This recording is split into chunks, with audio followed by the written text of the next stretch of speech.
Fora deste mundo. Neville Goddard, Out of this World. Capítulo 1. O pensamento quadridimensional.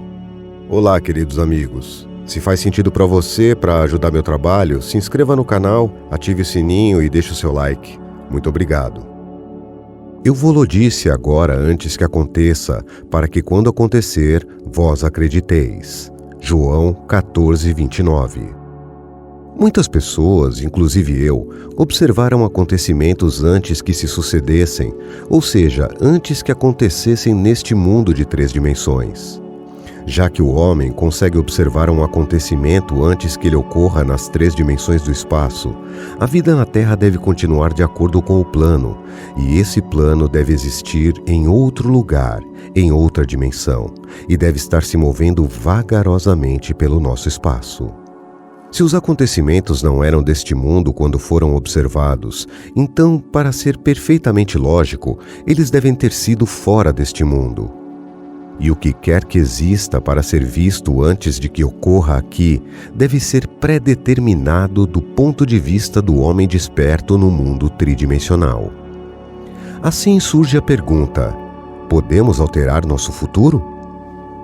Meu objetivo ao escrever essas páginas é indicar as possibilidades inerentes ao homem, mostrar que o homem pode alterar seu futuro. Porém, alterado dessa maneira, ele forma novamente uma sequência determinística, começando pelo ponto de interferência, um futuro que será consistente com a alteração.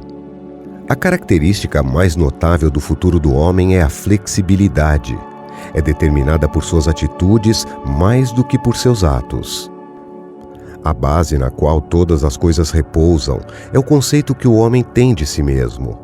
Ele age como age e tem a experiência que tem, porque o conceito de si mesmo é o que é, e por nenhuma outra razão. Tivesse ele um conceito diverso de si, agiria diferentemente. Uma mudança no conceito do eu automaticamente altera seu futuro, e uma mudança em qualquer elemento das futuras séries de experiências alterará o conceito de si mesmo. As suposições que o ser humano considera insignificantes produzem efeitos consideráveis. Por causa disso, o homem deveria revisar seus conceitos e reconhecer o poder criativo que possui. Todas as mudanças acontecem na consciência. O futuro, embora previamente preparado em cada detalhe, tem vários desdobramentos. A cada momento de nossas vidas, temos diante de nós a escolha de qual futuro dentre os vários futuros escolheremos. No mundo existem 2 perspectivas que todos possuem: o foco natural e o foco espiritual. Os antigos mestres chamavam o primeiro de a mente carnal e o segundo de a mente de Cristo. Podemos diferenciá-los como a consciência da vigília, governada pelos nossos sentidos, e uma imaginação controlada, governada pelo desejo. Reconhecemos esses 2 centros de pensamentos na afirmação: ora, o homem natural não compreende as coisas do Espírito de Deus porque lhe parecem loucura, e não pode entendê-las porque elas se discernem espiritualmente. 1 Coríntios 2,14. A visão natural confina a realidade ao momento chamado agora. Para a visão natural, o passado e o futuro são puramente imaginários. A visão espiritual, por outro lado, enxerga os conteúdos do tempo. Ela vê os acontecimentos tão distintos e separados como são os objetos no espaço. O passado e o futuro são um todo presente para a visão espiritual. Aquilo que é mental e subjetivo para o homem natural apresenta-se concreto e objetivo para o homem espiritual. O hábito de ver apenas o que nossos sentidos permitem deixa-nos totalmente cegos àquilo que, de outra forma, conseguiríamos ver. A fim de cultivar a faculdade de ver o invisível, podemos desvincular frequentemente e deliberadamente nossas mentes da evidência dos sentidos e focar nossa atenção em um estado invisível, senti-lo mentalmente e senti-lo até que tenha toda a distinção da realidade. O pensamento sério e concentrado, focado numa determinada direção, desliga outras sensações e as faz desaparecer. Só precisamos nos concentrar no estado desejado a fim de o ver. O hábito de retirar a atenção da região da sensação e concentrá-la nos desenvolvimentos invisíveis de nossa perspectiva espiritual permite que adentremos além do mundo dos sentidos e vejamos o que é invisível. Pois, desde a criação do mundo, os atributos invisíveis de Deus, seu eterno poder e sua natureza divina têm sido vistos claramente. Romanos 1:20. Essa visão é completamente independente das faculdades naturais. Abra e aprecie-a. Sem ela, essas instruções são inúteis, pois as coisas do espírito se discernem espiritualmente. Um pouco de prática nos convencerá de que podemos, ao controlar nossa imaginação, remodelar nosso futuro em harmonia com o desejo. O desejo é a fonte da ação. Não poderíamos mover um dedo sequer se não tivéssemos o desejo de movê-lo. Não importa o que façamos, seguimos o desejo que, no momento, domina nossas mentes. Quando quebramos um hábito, nosso desejo de quebrá-lo é maior do que o nosso desejo de continuar com ele. Os desejos que nos impelem à ação são aqueles que prendem nossa atenção. Um desejo não passa de uma consciência de algo que nos falta ou de que precisamos para tornar nossa vida mais agradável. Os desejos sempre visam algum ganho pessoal. Quanto maior o ganho que se antecipa, tanto mais intenso o desejo. Não existe um desejo absolutamente destituído de egoísmo. Onde não há nada a ganhar, não há desejo e, consequentemente, não há ação. O homem espiritual fala com o homem natural através da linguagem do desejo. A chave para o progresso na vida e para a realização dos sonhos reside na pronta obediência a essa voz. A pronta obediência à voz do desejo é uma pressuposição imediata do desejo realizado. Desejar um estado significa tê-lo. Como disse Pascal, você não teria me procurado se já não tivesse me achado. O homem, ao assumir o sentimento do desejo realizado e ao viver e agir de acordo com essa convicção, altera o futuro em harmonia com essa assunção. As assunções despertam aquilo que afirmam. Assim que o homem assume o sentimento do desejo realizado, o seu ser quadridimensional encontra meios para o atingimento desse objetivo, descobre métodos para a sua realização. Não conheço uma definição mais clara para os meios pelos quais realizamos nossos desejos do que experienciar na imaginação aquilo que experimentaríamos na carne se tivéssemos atingido o objetivo. A experiência do fim gera os meios. Com sua perspectiva ampliada, o ser quadridimensional constrói então os meios necessários à realização do fim aceito.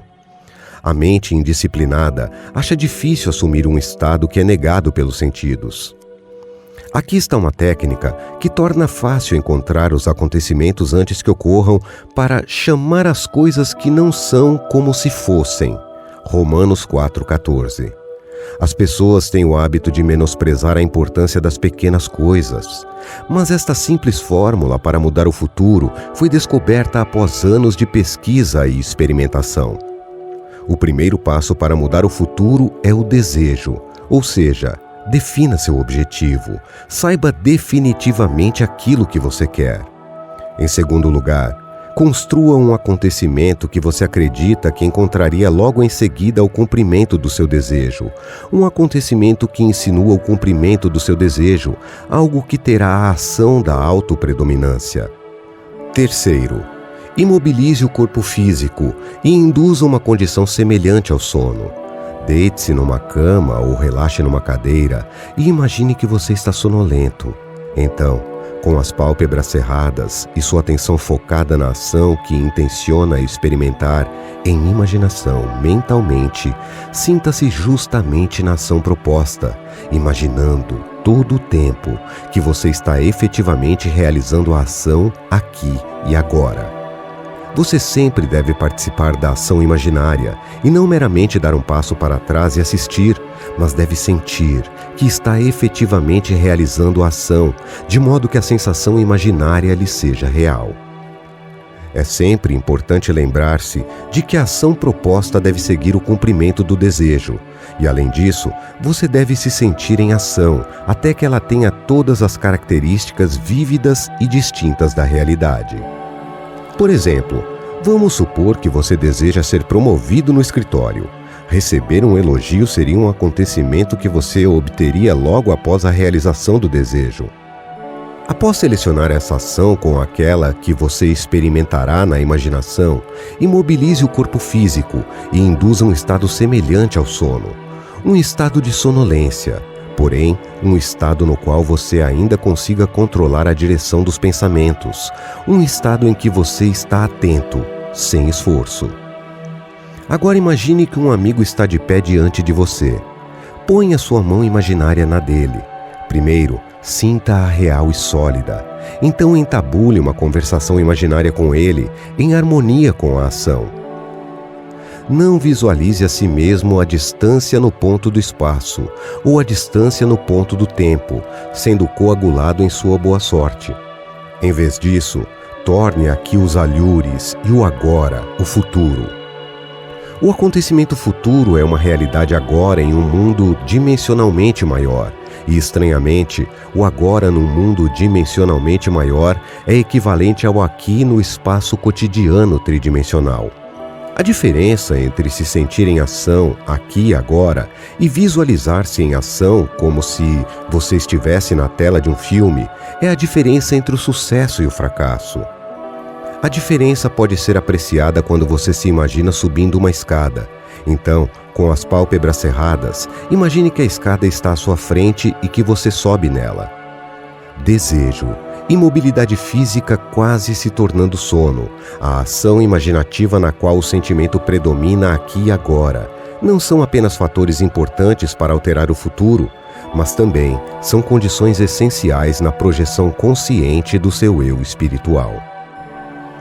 Se, com o corpo imobilizado, nos apossamos da ideia de fazer algo e imaginamos que o estamos fazendo aqui e agora e mantermos a atenção imaginativa focada no sentimento que cresce até o advento do sono, então é provável que despertemos além do corpo físico e nos encontremos em um mundo dimensionalmente maior, com um foco dimensional maior e fazendo o que realmente queríamos e imaginávamos fazer na carne. Porém, quer despertemos lá ou não, em verdade, estamos desempenhando a ação no mundo quadridimensional e vamos reencená-la no futuro, aqui no mundo das 3 dimensões. A experiência me ensinou a restringir a ação imaginativa, a condensar a ideia que será o objetivo de nossa imaginação em um único ato e encená-lo várias e várias vezes até que adquira o sentido da realidade. De outro modo, a atenção se dispersará ao longo de uma faixa associativa e grupos de imagens associadas se apresentarão à nossa atenção. Em poucos segundos, elas nos levarão centenas de milhas de distância de nosso objetivo em termos de espaço e anos em termos de tempo. Se decidimos subir um determinado lance de escadas, por ser esse o acontecimento que sucede à realização de nosso desejo, então devemos restringir a ação a subir esse lance de escadas. Se nossa atenção se dispersar, devemos levá-la de volta à tarefa de subir as escadas e continuar a fazê-lo até que a ação imaginativa tenha toda a solidez e distinção da realidade. A ideia deve ser mantida no campo de apresentação, sem qualquer esforço de nossa parte. Devemos, com o mínimo esforço, impregnar a mente com o sentimento do desejo realizado. A sonolência facilita as mudanças porque favorece a atenção sem esforço, mas não deve ser forçada até o estágio de sono, no qual não podemos mais controlar os movimentos de nossa atenção. O que queremos é um grau moderado de sonolência, no qual ainda conseguimos direcionar nossos pensamentos. Um meio muito eficaz de incorporar um desejo é assumir o sentimento do desejo realizado e então, num estado relaxado de sonolência, repetir várias e várias vezes, como numa cantiga de ninar. Qualquer fase curta que sinalize o cumprimento do desejo, como obrigado, como se nos endereçássemos a um poder maior por tê-lo feito por nós. Se, no entanto, buscamos uma projeção consciente num mundo dimensionalmente maior, precisamos manter a atenção num crescente até que sobrevenha o sono. Experimente a imaginação com todas as notas distintivas da realidade, aquilo que seria experimentado na carne, caso você tivesse atingido seu objetivo, e você deverá, em tempo, experimentá-lo na carne, assim como havia feito na imaginação.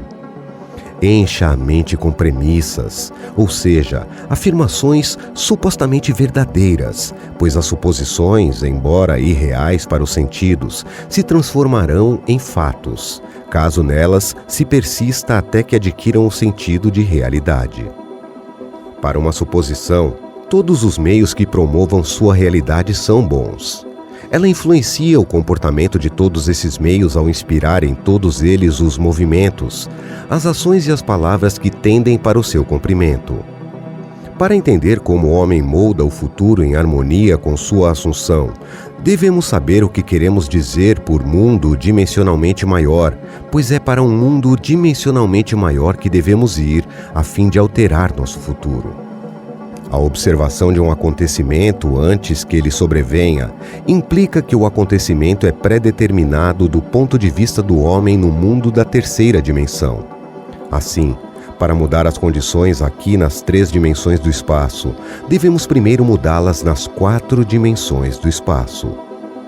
O homem não sabe exatamente o que significa um mundo dimensionalmente maior e com certeza negaria a existência do eu dimensionalmente maior.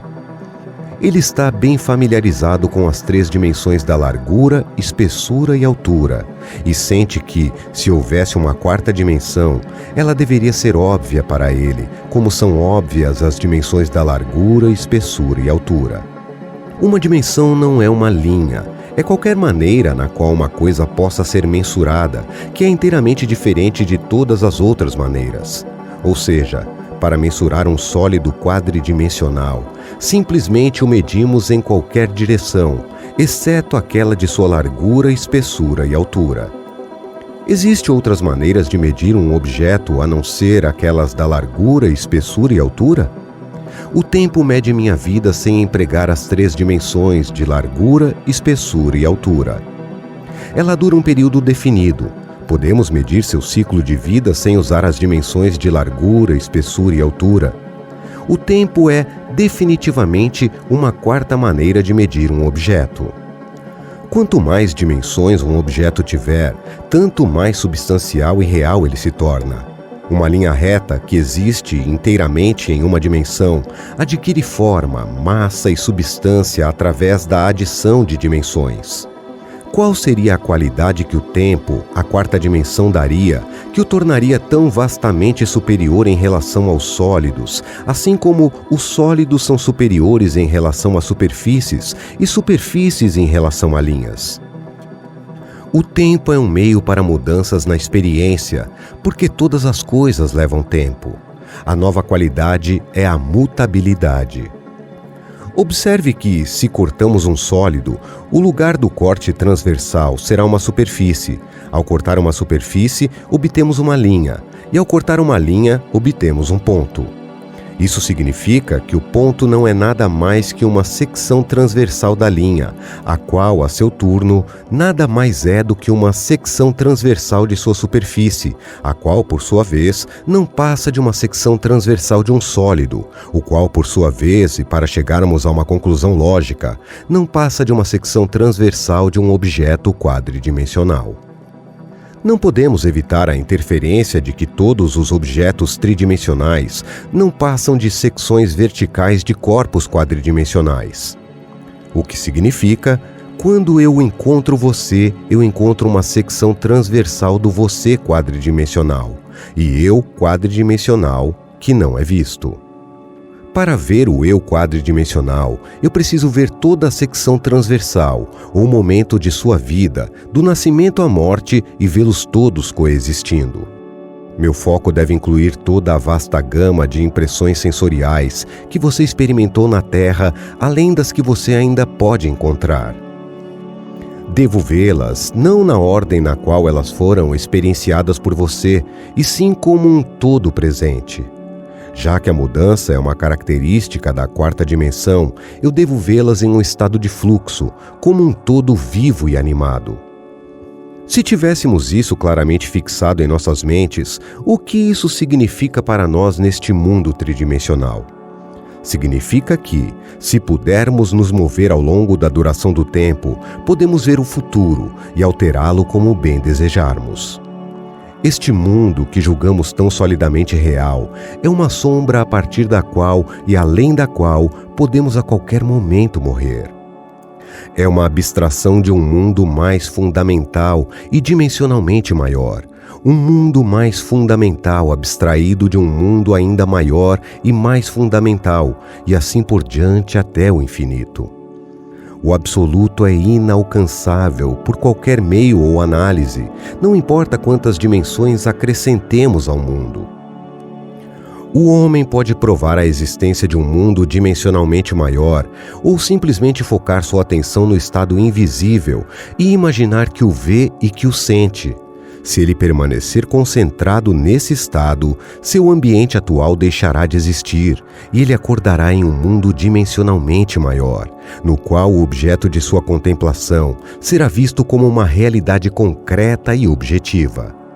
Intuitivamente eu sinto que, se ele fosse abstrair seus pensamentos desse mundo dimensionalmente maior e mergulhar ainda mais fundo em sua mente, ele ocasionaria novamente uma externalização do tempo.